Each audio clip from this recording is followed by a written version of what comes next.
Good evening, everyone. This is Tim Cusick. I'm the TrainingPeaks WKO4 product leader.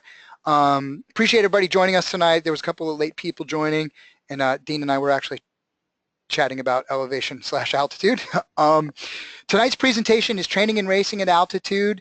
It's going to be conducted by Dean Golich. Dean is the premier coach and head performance physiologist at Carmichael Training Systems. So we really want to thank Dean for taking the time to do this. I would say most of you, by the time you're either attending this or watching the video, know who Dean is. Dean has an excellent resume of coaching, has coached some of the biggest names out there in the sport. He's going to bring his knowledge today and talk a little bit about altitude training. So what I'm going to do here is I'm going to change my screen over to Dean. I'm going to let Dean say hello and introduce himself while we go through this little technology flip. Perfect, Dean. We can see your screen. You could just go to full screen.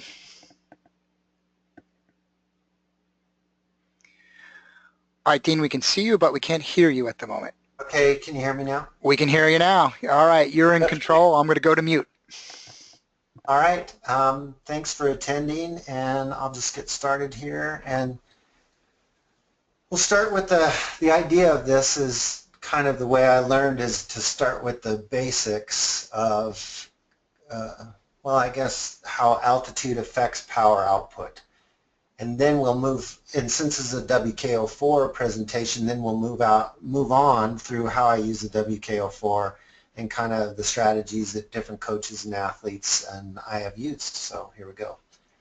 So this is the basic summary of the altitude power decline in science. So kind of the two formulas or estimations that people from studies that these two scientists have provided us, this is the breakdown. So I highlighted in red at 10,000 feet, and we'll get to that later, not that very many of us are at 10,000 feet or at a decline or show a power decline when they're racing or training at 10,000 feet, but just to show you how some files later about total decline in power as we go through it. So this is Bassett, and I think it's Pernet, and you can look these up, and these are kind of, this is basically what everyone bases the altitude power decline of. And I'll show you that this is the way we used to estimate it and kind of go through this. But remember, at 10,000 feet here, you can see there's an acclimatized with Bassett and a non-acclimatized with Bassett, so that's 83%. Well, let's round it to 84 and 79. So you're looking at, if you're an acclimatized, there's about a 16% decrease at 10,000 feet in the power that you are able to produce for acclimatized. And then 14% of the Pernet formula. So now, just to show you some data that Andy Coggin and I had done off of one of the athletes that I had years ago, this is their specific power decline. So if you look at the left axis, that's the sea level performance being if you are 100%. So that's 100% at 0 meters in altitude is the first red dot on the far left. And then as the Pernet equation goes along, this person actually did a sea level to the top of a volcano. I don't know if anyone knows about the volcano in Hawaii, but you can ride from sea level all the way up to 9,000 plus feet, almost 10,000. So that's why I use the 10,000 as our estimate. And then we'll go through that throughout the presentation, kind of stay on the same theme here. So obviously all the power production, and then what the general trend of that subject is in blue, and then what the calculation or the estimate from the calculation would produce is in the red.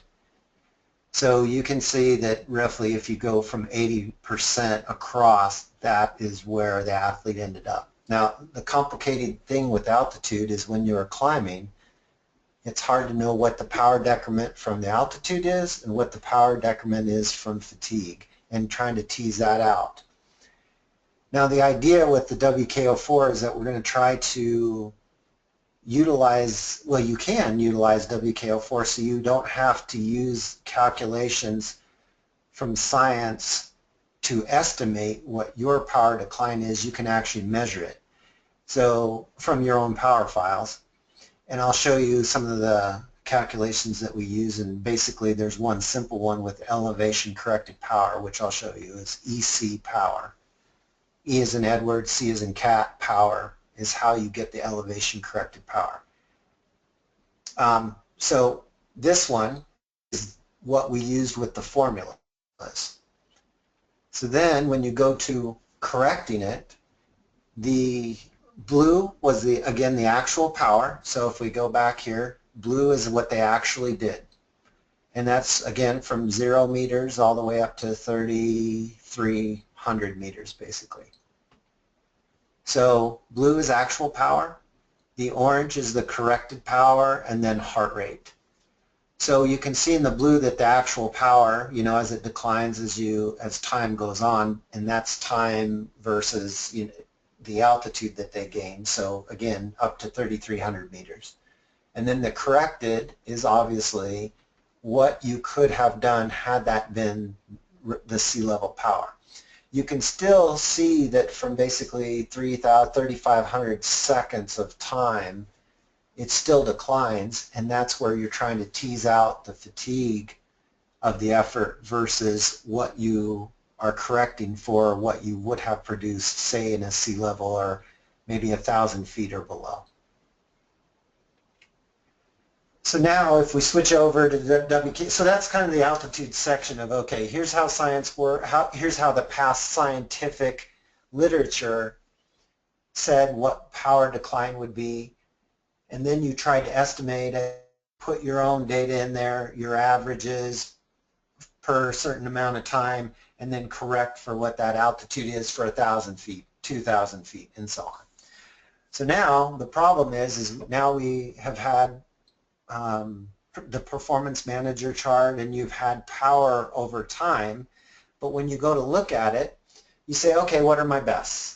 What is my 3-minute peak? What's my 20-minute peak? What's my normalized power? And you go through that, but when you look in a performance manager chart, you can't discern necessarily where that effort at altitude was produced, number one, and then number two, obviously, if it's above 5,000 feet, I guess that's what I would interpret it. Above 5,000 feet, it's going to be lower, so you won't see your best, even though that may have been one of your best efforts.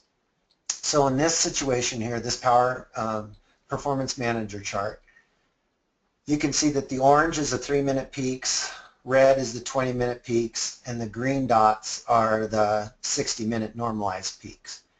So I just want to focus on those right now, because if you look of where the white down arrow is, and this is, I know this because I know the data here for my athlete, is that there would be no special power on this day. So the idea is that when you're looking across, you'd be, over time, you'd be like, man, I know that that was a good race file, but is it good? So there's a couple coaching decisions you have to make.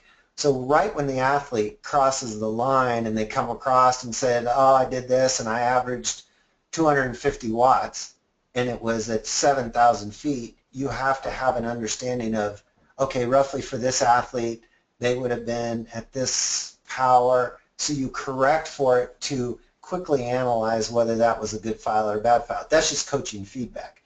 Then you have to go back and analyze it later and then say, okay, was it actually a good file? And then how do we correct for it to put it into some of the peak powers? So now if I looked at the mean maximal of say 10 minute, 20 minute, and 60 minutes, again, where the white line is on the right hand side, you can see there's a date that says 8/21/15. So again, I go over there and that file looks like nothing special. So that's part of the problem with training or racing at altitude sometimes, is when you compare your best, if you live at altitude, you'll have a bunch of peaks that are at sea level, and if you live at sea level and you have some training or some racing at altitude, you won't notice it because it won't go, it'll be obviously, you know, a percentage less. So again, so I have it here, I have the date, I know what it is, so I go to the date, and this is 3-day race at altitude, just so we're all on the same page. So I need to correct for that. So I go into the 3-day race. Green is 10 minutes peak power, mean maximal powers, and then the red line is the 20 minutes. So we have 8:20, 8:21, and 8:22, 3 days of altitude racing. So then I correct for it. So the green line is the 10-minute, and the basically turquoise bar is the 10-minute corrected. So you can see on that day that if it was green, the 10-minute power was 216, and the corrected power was 251. So that doesn't tell you too much because you need to know what altitude it was, but since we've corrected for that, at least you can then, if you know your athlete or you're analyzing it later, you can then say, okay, 251, that fits right in on our 10-minute power, perfect, we're good, that was a good effort. Later, obviously, you can go do more analytics, but at the mean, right after the fact, you want to be able to communicate that, and that's what I use this for, is right away I want to know, was that power within the realm of a good effort? So red line is the 20-minute power that they actually did, and then the yellow bar is the 20-minute power corrected. So that's a 201 versus a 232 corrected. So that's just the middle line, the middle bar, middle section. So then the next thing, if you want to go through and look at the actual file, here we have the yellow and then the pink. The yellow is the actual power, and the pink is the elevation corrected. Now, one more thing that I want to introduce here is that elevation corrected power variation. So that's just the difference between the two. So in this case, it's 15.6. Okay, so then you can see where the pink line trends. And you can't necessarily see it very well in this, but I'll show it in the next slide, is the elevation is in the whole shaded or the area that's kind of aqua or turquoise. But you can see the axis to the left is about between 9,000 and 10,000 feet. So this is what I mean when you can now start to create some of your charts for an individual athlete and then start to work. Most of this is about, because most people are going to altitude, they're not living at altitude. So we'll spend some time on that, but we can talk a little bit about the opposite. But the point is, most of the time we're looking at, okay, here's sea level performance, here's what we expect, here's what you did, and now can we correct it for that? Does it fit into the realm that we had expected for a good day at sea level? And that's what the corrected power is for. So again, this is 15.6, which that variation between the sea level or the actual power and the corrected is pretty much what we saw in the very first slide of the scientific studies. So now the next part, and I'm taking you step by, this is not what I look at after the fact, this is just to walk everyone through it. And I think it's important that we go from, okay, I look at a performance manager chart, I don't see that ride stood out. Wait, I know that ride was at altitude. What was the peak powers during that ride? Okay, how do I correct for it? Now how do I compare the correction? That's what this slide is. So again, in pink we have the elevation corrected, yellow we have the actual power. But now I've averaged, and this is a time trial, so I've averaged it. You can take, later on we'll do the mean maximal curves and the performance duration curves. So now I've averaged, and this is a pretty basic way to do it. It's not the most illuminating, but we'll get to that. So average corrected power, elevation corrected is in the pink line, and I don't know if you can see it, but it's 226 corrected average for that time trial, that climb. And that climb, you can see on that axis on the right, starts at 9,300 feet and goes up to about 9,700 feet. So then in the blue line, the horizontal line that goes across, that's the average power of the entire workout. So say it's, or time trial, say it's 200 watts and they roughly corrected for 30 more watts. So then you could establish whether that was good or bad. So then I've overlaid the set functional threshold power that I had at 250 watts. So now if you look at the 250 watt line, which is the green dotted line, and you look at the elevation corrected, kind of the raw pink line, you would see where they spent some of their time, which I would say was okay. Now, when you average something, you've got to decide, was that in the dictated by the course where they went down at power? Was that because they couldn't produce the power anymore? And the way I see it in this graph is that the first, say, 6 minutes, if you're looking at the bottom axis, they kind of rode pretty steady, and then they started going harder and harder as it got corrected with more peaks, and that's probably within the variation of the terrain. So again, I felt pretty confident that if that was their threshold power, they should have probably been able to do a little bit more on average, but this fits in with the realm of the set functional threshold power that we expected for this time trial. So now, again, the same basic chart. We put the averages in there, but over on the top right-hand corner, that's that percent of elevation corrected difference. And that is more what I look at to dictate what I expected.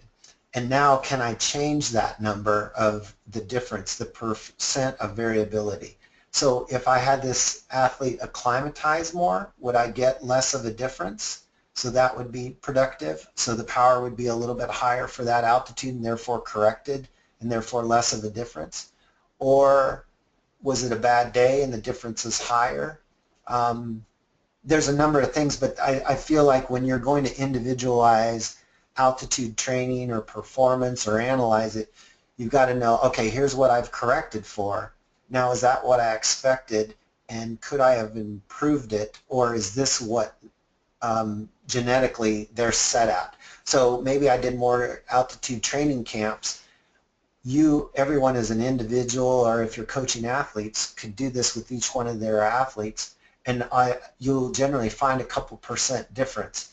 Now there's some error in the power meters, there's some error in obviously the elevation corrected, but if there's a couple percent difference that you could change, obviously you're going to improve performance. So this is basic raw data. So this is probably not something that you want to, it's good visually to utilize, but really we're looking at that elevation corrected variability difference to know that over time, if you've done it a couple times, have you improved it? So now this is the raw, basically the way I look at it is the mean maximal power.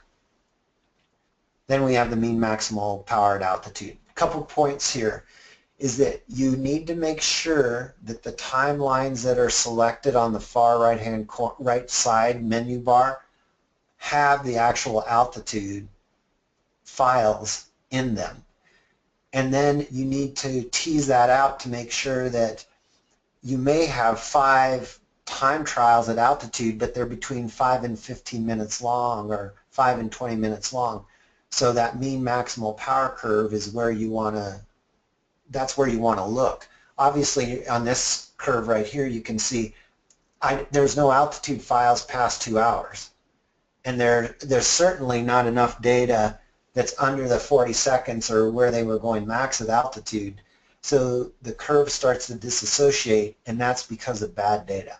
So really make sure, the way I did it is, say with some of the Pro Tour athletes and so on, I would go through and say, I would take all the Tour de France data and put that as a Tour de France selection, then say the Vuelta data and indoor race data, and then I would have those 3 selections, highlight each 3 of them, then you would get 3 curves of mean maximal power overlaid, and then that would be corrected for altitude once you corrected for altitude.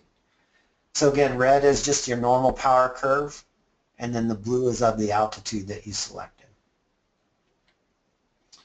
Okay, so again, there's error here and there's variability, and there's some, Andy Coggan has a couple charts where you can go and look where maybe some of the variability in data, or the idea is that this is all the mean maximal data. So we want to keep getting more simplified. We don't want to make it more complicated. So first we go from the raw data. What was your best 3-minute power? Well, it'd be nice to do it over the time frame from 1 second to 2 hours. So then we go to mean maximal power curves. And then there's some variability in that, so we need a model to correct for all that. So then we go to the power duration curve. So it's exactly the same. We don't want to make this more complicated. We want to make it easier. But it is true that it is data in, data out. So if you don't have any good data at altitude for 1 minute or below, well, then it's going to mess up the mean maximal curve, and it obviously is going to mess up the power duration curve. So here we have the power duration curve, and so red is the normal power duration curve, and then the yellow one is all the power that was produced greater than 4,000 feet. So now we have an elevation corrected metric that we can put in there. But you also can go through and see what the person's actual power they were producing from 2,000 to 3,000 feet, from 4,000 to 5,000. And I'll show you all these equations at the end. But the point is this is initially, oh, what's the variability difference during that point? Well, we can see at 3 minutes we have a variability that's, let's see, right around 15 to 20% difference for the elevation of just all files over 4,000 feet and then all files all together. Okay? So now this is a little bit complicated, but the idea is to show you where the errors are, and to obviously you won't refer to those in the mean maximal curve. So let me walk you through this one. So we have a power duration curve that's the highest one that's in green. Then we have a little lighter green that is the power duration curve of everything greater than 5,000 feet. Then we have the mean maximal, and then we've mean maximally corrected for everything greater than 5,000 feet.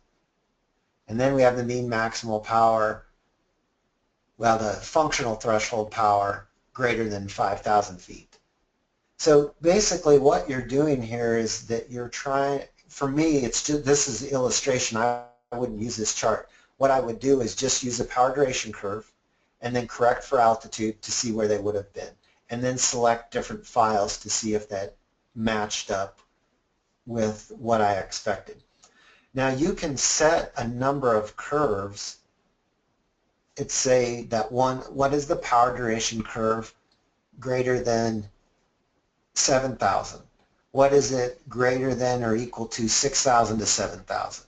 Then 5,000 to 6,000. You can make 4 curves, and you would start to see maybe a disassociation, or when you had adapted to altitude, and I'll show you that equation. So here's that same power duration curve with the error of greater than 5,000 feet. So we have the power duration curve in red, and you can see where the yellow little dots are, where maybe some of there's not enough maximal data or there's a lot of maximal data. And then you can see on the blue line is the power duration curve greater than 5,000, so obviously it's less. And then you start to say, okay, the time trial that I had showed you is around 20 minutes. So we go over 20 minutes and we look between 5 and 20 minutes and see what the variability was during those two, and then try to correct for it either in training or acclimatization. Now then I can take this power duration curve and elevation correct it, and if I have a bunch of good data, then it should really overlay the red curve. So that's what this is. So now you can see that the blue line, or the turquoise line here, is the mean maximal power greater than 5,000 feet. So you see where the raw data is at altitude greater than that 5,000 feet. So you can see they lose almost a degree of performance from world class to exceptional, exceptional to excellent, and so on. So you can see the red line is the power duration curve. But now I have the mean maximal power, the yellow, that is actually corrected. So then you can see where that gets elevation corrected and it almost overlays the red, which is your performance duration curve. So that's a good way to see where the data goes astray, or there's two ways to look at it. It's this, where you're looking at, obviously we don't want to look at anything greater than 1 hour there in the data. And then also on the other side, we don't want to look at anything less than kind of 2 minutes, because the data starts to disassociate, and this is a good way to show that. So this is corrected, and the raw values to see what the difference was. So if you were saying this is a great way to analyze, well, did the athlete actually produce over the last 30 days when they went to their altitude camp, were they corrected for the altitude, and what was their performance compared to sea level performance. Okay, so this is an elevation corrected in blue, and we know that it was between 5 and kind of that 20-minute, and in this case I have a number of files in here, so it goes to 40, but you can see where the blue line starts to overlap the red, and therefore that's your elevation corrected power. So you know it was some of their better power, and in this case the person gets close to a little above exceptional and close to world class. The error I should mention is this: the more data you have, the better it'll be. If you don't have enough data to get a good power duration curve, then you should probably go back to the mean maximal. You don't want to go all the way back to just the file or the peaks. The idea is to go back to a mean maximal curve and try to get some more data in there with training or so on, then match that. If you know there's some, well, look in that time frame, and then you'll know that you have corrected by altitude, not elevation corrected, meaning that you would do 4,000 to 5,000, 5,000 to 6,000, and you could start to find out where the data went astray by setting up basically the same profile here, but instead of world-class, exceptional, and excellent, you would have 5,000, 4,000, or greater than 5,000, however you want to split it up. Same thing here, power duration curve and mean maximal curves, looking at where you want to look at the data. And in this case, in this situation, I took the modeled functional threshold power and did the elevation corrected, and then the modeled functional threshold power of the last 90 days and compared it. Once it was corrected, it was 254 to 255. So the idea, again, I want to keep reiterating this, you don't want to start at a 3-minute peak power or 5 or 10 or whatever a time frame. You want to look at the total curve to really look at the variation to see if you can make improvement in it. Same exact thing, power duration curve and then corrected, and then where that fits in ranges. If they were training at altitude, this is Andy Coggins' eye levels, the colored lines. From blue being mostly recovery all the way up to red being a Pmax. So you can see we don't have very good data from 2 minutes or less, but we have pretty decent data from 5 to kind of 20 minutes. And then over time, you'll correct for that. And this is a year-to-date file that has everything this year with 2 training camps in there. So okay, this goes back to, this is all mean maximal data, is 3-minute, 5-minute, 10-minute. So obviously you can't see when they produce that positive, it was actually a really good ride, really good altitude training, but it won't show in the mean maximal powers. So that's why you correct for the altitude. Now you can go through and have a 3-minute corrected altitude, a 5-minute during those time frames and go through that. But I'd say you're making it more complicated than you need to. I would then go to the mean maximal curve, make sure you have good data, go to the power duration curve, that's really what you're looking at, and then see where your modeled functional threshold power, if you have enough data, and correct for that. So now when I go all the way back to observe the performance manager chart, I go back to that date, again, it doesn't show much, but that's why you went through the performance duration curve. So virtually on all my charts, I have one performance or power duration curve that has a number of altitudes that will encompass most of my athletes below, and then I put it all into that to adjust it. So I'll leave it right here. But that's basic, and the idea, I guess, for the future is you can create a curve for each one of your athletes and then either train at altitude or create different strategies or create, if they had a different fitness, and then look at where those variations in their sea level power to their altitude power would be. See if some people don't adapt. The idea is you're individualizing all the altitude data you have instead of taking a fundamental scientific generalized calculation and then applying it to your data. So these are here are the WKO4 expressions.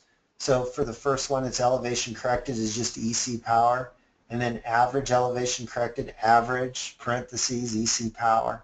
And those are on the workout views. You can create a lot of different ones that if power greater than 5,000 feet, and you can see that in the last one, where mean maximal is mean max if elevation greater than 5,000, and this is watts per kilo, so power divided by weight. So that's actually not elevation corrected. That's just what the power was, the mean max power greater than 5,000 feet. Then you could correct the elevation if you wanted to. So let me look over here to see if we have any questions, and we can go from there. Tim, are you back on? I am. Can you hear me now?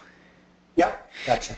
Hey, great presentation. You know, it's kind of funny. It's such a challenging topic in the sense that, you know, it affects a select group of people. My only addition, you know, it seems a little complex at first. Open and, you know, some of these charts are already in your chart library and start taking a look at it. The key thing, the key purpose, right, is there's a lot of confusion about the stress and strain effect of working out at elevation. So if you're a sea level person and you suddenly go up to 5,000 or 10,000 feet because you're either you know, visiting or traveling or vacation, we all know that that gets harder. If you don't tweak and change your FTP when you're up there, you're going to underrepresent the TSS and the efforts. So this is an excellent system. Running the two power duration curves is really a great way to kind of say, instead of making a guess at how much change, because that guess is a general curve and your physiology is unique. You can actually use your own unique data. Where it's also important is when you race at elevation. I could tell you, and I know Dean knows this inside and out, one of the hardest parts about working with pro level athletes is, you know, you race at a lot of variable elevations. And where WKL4 and the elevation correction has really made a difference for me, and I would bet that Dean would say the same, is not only the ability to look at the training and understand, you know, at elevation what's happening, how much decline, effect, or losing elevation, maybe how much improvement I should expect. It also gives me excellent insight to think about racing at elevation. I see one or two coaches on this list who have already been emailing me questions about like Leadville. If you have an athlete in Leadville, you need to understand this chart pack, what Dean's doing. You need to download it and start thinking about it, because Leadville has some pretty big effects. Then, like if you had something like Breckenridge, that's even more. So, you know, you can begin, if you have the files and some data to work with, you know, you can actually get a very clear view and vision of what that person is, you know, going to probably perform, what level you should expect a performance at Leadville or Breckenridge or an event, a high altitude event, and really begin to tweak and potentially even change some of your training strategies. Because if that person's training at sea level and what you think they're going to put out, it's going to be a whole lot different, and you might need to change up some thinking and stuff. So you know, that's my 2 cents on elevation. It's a topic that not everybody has to tackle, but if you yourself or having athletes has to, this tool group, this tool set that Dean has put together is an amazing set of tools to really take a look at altitude level. And I will mention one thing is that, you know, no, I don't think many people realized how arbitrary it was before.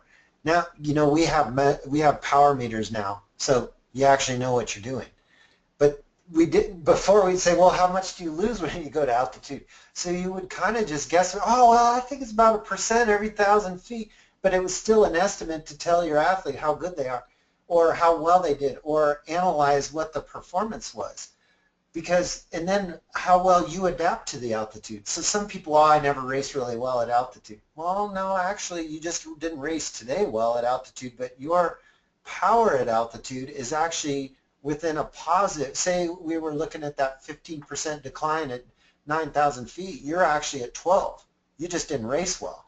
So that's a big difference in analyzing it, and we take it for granted, even though it's very complicated.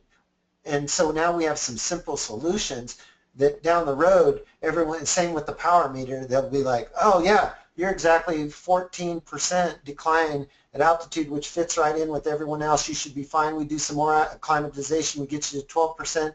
You should have some of your better races. Well, that's very complicated data, how we got there, but it's pretty simple of how we're utilizing it.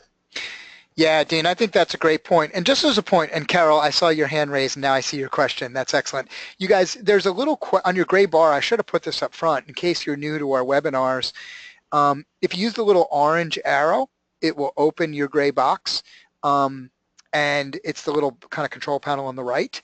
If you look down about 2/3 of the way, there's questions. If you click the little X, and you can type in the question area if you have questions.